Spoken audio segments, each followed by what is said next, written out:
The most sacred thing in our life is love. Most valuable achievement in life is love. All other achievements without love are useless.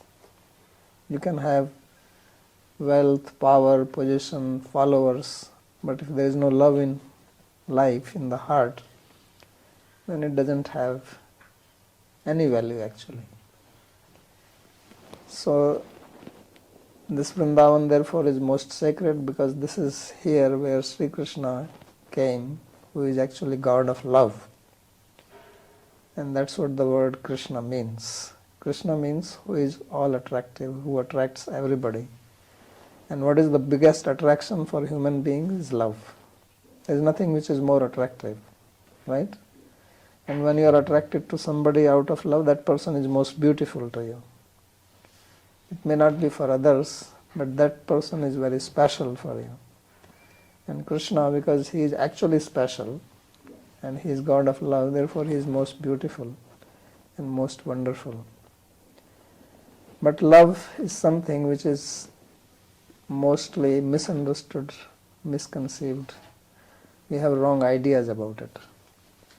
Generally, here in the material world, when we talk of love, we think that somebody should love me. And that's what everybody tries. We try to dress up, we have to try to act, speak, behave in a way that somebody will love me.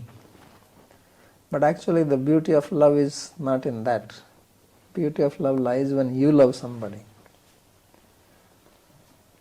And in humanity there have been many famous people, but most famous people are those who loved others. Jesus Christ, he loved humanity, that's why he sacrificed himself. Buddha, Krishna. So they are the people who just loved unconditionally. Love can be conditional. You can love somebody because you want something, which is the case generally in human relations. That when people love each other, they have certain conditions, known, spoken, unspoken, hidden, explicit, implicit. And when those conditions are satisfied, then going goes well. If the conditions are not satisfied, if one person is trying to get more than the other and not giving, then it breaks. But the beauty of love is when it is unconditional. And that's what Krishna came and demonstrated by his personal example. He lived here only for 11 years. And he was on earth for 125 years. So out of those 125 years, his activities which he performed here in Vrindavan for first 11 years of his life, they are most wonderful. And they are the object of songs, poetry, plays, worship, not so much what he did afterwards. And the reason for this is that in these 11 years, he just manifested his pastime of pure love, unconditional love. So that's why this Vrindavan is so sacred, and this is the place of love. If you study Krishna's activities, his teachings, he did not teach here by speaking. There are two ways to teach. One is by speaking and one is by one's own behavior. He showed it. Later on books were written and his actions were explained by great acharyas. Sri Chaitanya Mahaprabhu came, who is Krishna himself, to teach now what he actually did. So this is most wonderful to know this, because we all want to be happy, right? We have many differences in our life. Somebody wants to become professor, somebody wants to become business person, somebody wants to be CEO of some company or something.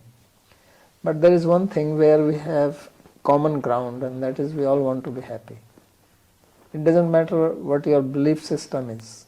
It doesn't matter what your nationality is, what your age group is, what your gender is, what your creed is. One thing is that you want to be happy. And happiness, generally we think that it comes from sense objects. Therefore we try to accumulate. Everybody works for money, especially these days. This is a common belief, although nobody has taught this to us, but we think that money will make me happy. But this is very much a misnomer. It's far from truth. Money has its value. It's not that it doesn't have importance. But you cannot buy happiness with money. Happiness comes from love. And therefore we always strive for that. At the end of the day, you can have all amenities, all kinds of wealth and people around you, but if there is no love, then you are bored and you are hankering for that intimate relationship. So this is what Sri Krishna taught here. In the material world, if you love somebody, that object of love is temporary. Because we have bodies which are temporary. And even that temporary bodies, they change with time. Somebody who looks very beautiful to you today, after 15, 20 years, will be different. And sometimes much earlier. But God never changes. So He is eternal, and He is eternally beautiful and eternally youthful, which we want. We all want to live, right? Nobody wants to die unless somebody is depressed and somebody is in a very bad situation. Nobody wants to die. We want to live. Even people who are very old and they may be even paralyzed, still they want to live. But what is the purpose of living if there is no love in it? So living is important, and we all, as they say, that we have the survival instinct in us. But simply surviving doesn't mean much. The tree survives much more than us. The trees which are few thousand years old. But what does it do? So the purpose of living is love. And that's why we want to live. We want to live so that we can have that love. And that is Krishna. We also want knowledge. There is a natural tendency to have knowledge. Wherever you go, you want to know. We are very curious all the time. And then we want to be happy. So these are the three things which are common to all human beings. That we want to live, we want to have knowledge, and we want to be happy. And this means Krishna, because Krishna is called Satchidananda Vigraha. That his personality, his being, consists of these three things. He has eternal existence, he is omniscient, and he is full of happiness, bliss. So basically we are all looking for God. We are all looking for Krishna unknowingly. Because no one will say that, no, I don't want to be happy, no, I don't want to live, or I don't want to know.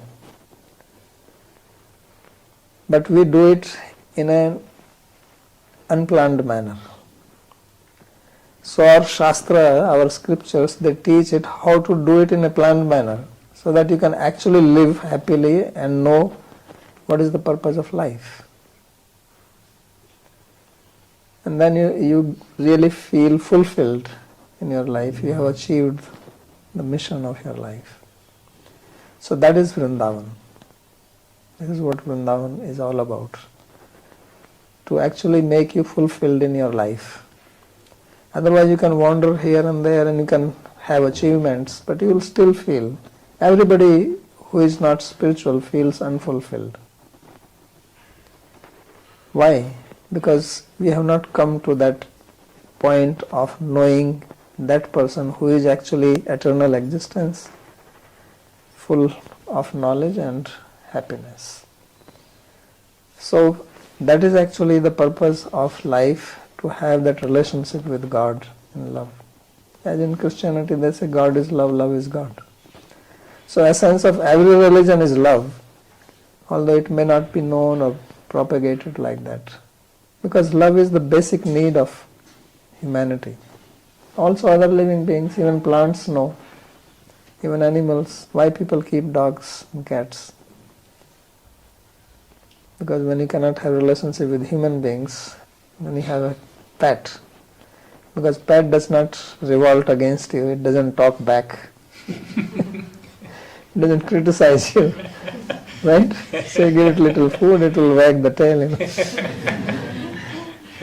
But why there is so much need for people to have pets? Because there is a need for love, and that is not coming from human beings, unfortunately at present.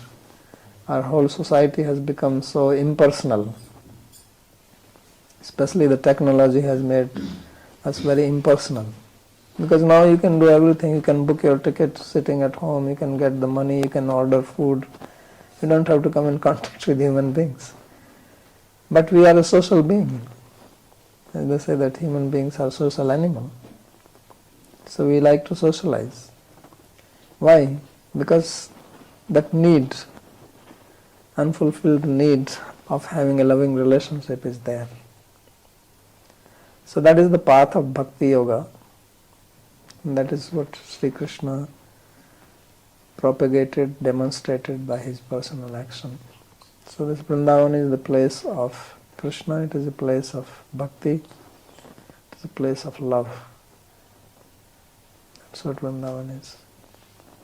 We have some misconceptions about love. That one is that love is very easily available, and somebody should love me, and I am actually qualified to have love. That everything needs some basic qualification. You go to the university studying something, so you have to have some qualification for that, some eligibility. So love also needs that. And people want, but because they don't have that eligibility, that's why there is a problem in the relations. So this is training for that, so that you can love God and His creation, His being. And that only can bring complete satisfaction to our mind, and it's good for everybody. Now you see everywhere there is strife, whether it is one's own family or the nations.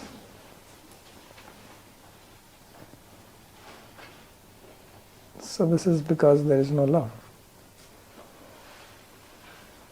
There is disturbance everywhere, and there is so much tension and fear. You go to the airport, how much security test you have to go through?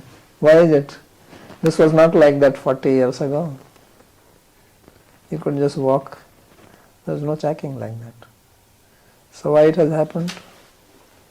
Because people have become more and more self-centered and violent. So we are fearing at every step what can happen.